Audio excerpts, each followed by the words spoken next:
Nós não estamos no mundo para jogar o mundo fora, para usufruirmos dele, para gozá-lo, mas não para nos escravizarmos a ele. Aí a gente vive em paz. Porque eu trabalho para ter as coisas. No dia que eu puder ter, eu tenho. No dia que eu não tiver, eu estarei feliz do mesmo jeito. Há poucos anos, quando estava no auge, em que o ano 2000 chegaria e todos os relógios do mundo parariam, todas as máquinas do mundo parariam, as pessoas estavam atormentadas com esse dia do blackout geral. E a televisão mostrou algumas entrevistas de pessoas pelo mundo inteiro em torno daquelas falas a respeito do blackout. E uma senhora nova-iorquina de Manhattan foi mostrada pela televisão ao lado do seu filho, à época com 4 anos de idade. E ela estava desesperada por causa do bug do milênio.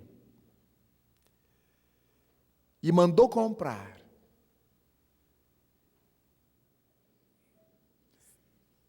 para que não faltasse caviar a ela e ao seu filho, que não conseguia viver sem caviar. 4 anos de idade. Na época que as crianças estão tomando leite e farinhas lácteas. 1.500 latas. 1.500 latas de caviar. À época, as latas do caviar que ela comprou custavam em moeda nacional, nossa, R$ 2.500 cada lata. Porque caviar é uma coisa horrorosa e cara. Então, nós ficamos percebendo como é que criamos necessidades. Onde está escrita na nossa consciência a necessidade de comer caviar? Se fosse uma necessidade humana, Deus tinha que fazer nascer estrujão na nossa pia dentro de casa. Para a gente tirar a ova e comer o caviar. É uma necessidade humana. Logo, nós inventamos mentiras para a gente viver sobre elas. Do mesmo jeito que aqui na nossa realidade, houve épocas em que faltava arroz. Aí a gente olhava as filas do povo para comprar arroz, dobrando o quarteirão. E um dava dinheiro para o outro entrar na fila e comprar, para armazenar arroz em casa. Mas, meu Deus, qual é a necessidade fundamental do arroz? A não ser o hábito de comê-lo. E foi por essa disciplina que no pós-guerra a Alemanha se levantou e outros países europeus. Porque os governos estabeleciam, o nosso país não pode fazer importações. Nós só vamos comer o milho que produzimos. Então eles faziam tudo de milho. E forjou-se um povo disciplinado, o que o nosso não é. Porque a gente já nasceu trazendo tudo de fora, né? Era batata não sei de onde, era o queijo não sei de onde, era... Então nós não nos acostumamos a ter disciplina de comer a mandioca que a gente tem aqui, a banana que a gente tem aqui. E aí a gente fica comprando coisas estrangeiras e fazemos dessas coisas as nossas necessidades. Sem isso a gente não vive. Olha o que é a mentira da vida da gente. Ninguém está fadado a se escravizar a comer mandioca e banana. Raul está fazendo agora pregação, ele deve estar com alguma plantação para vender. Não.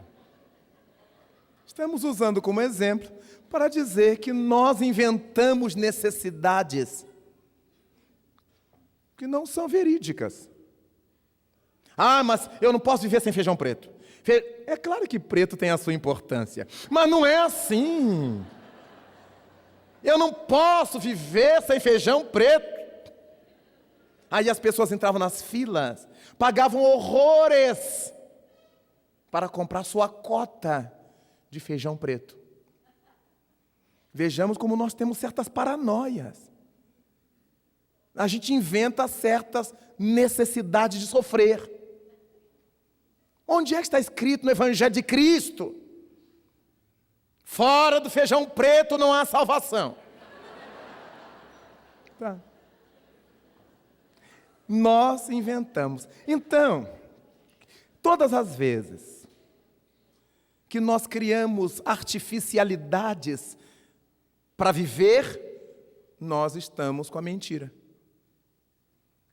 a não realidade. Vejamos que isso não é nenhum deslate moral. Nós não estaremos indo para o inferno por causa disto. Nós estaremos vivendo no inferno por causa disto. Nós infernizaremos nossa vida por coisas que a gente inventou. No dia que não tiver feijão preto, a gente come feijão branco, amarelo, roxinho, não importa.